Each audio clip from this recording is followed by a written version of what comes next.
Para sa ating update balita, DFA nilinaw na 20 Pilipino ang inaresto sa Qatar matapos mag-rally.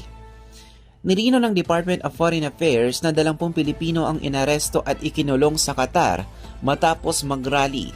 Ito ay kinumpirmaan niya ng Philippine Ambassador sa Doha, Qatar taliwas na unang paulat na 17 Pilipino ang inaresto dahil sa umano'y hindi otorisadong pagsasagawa ng political demonstration.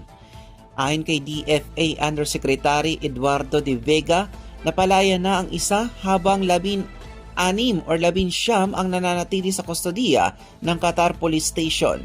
Saadong opisyal na kanila na sinusubukan na mapalaya ang mga natitira pang Pilipino na nasa kustodiya ng mga otoridad.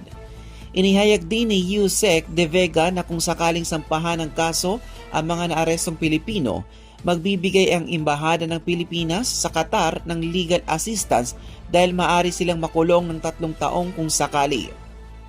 Matatandaan na nangyari ang pagdakip at pagkulong sa nasabing mga Pilipino noong Marso 28 dahil sa umano'y political demonstrations.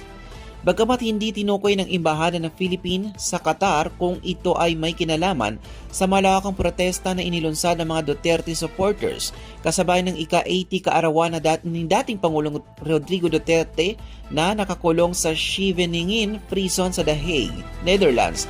Sinabi ni Yusek De Vega na posibleng ito ang dahilan kaya't sila ay nagrally. Muli namang ipinadala ng DFA official sa mga Pilipino na nasa Qatar na mahigit na ipinagbabawal ang lahat ng klase ng political rally kaya't dapat na sumunod sa batas at mga kaugalian ng naturang bansa kaugnay sa pagsasagawa ng malawakang kilos protesta at pagpapahayag ng mga politikal na saloobin.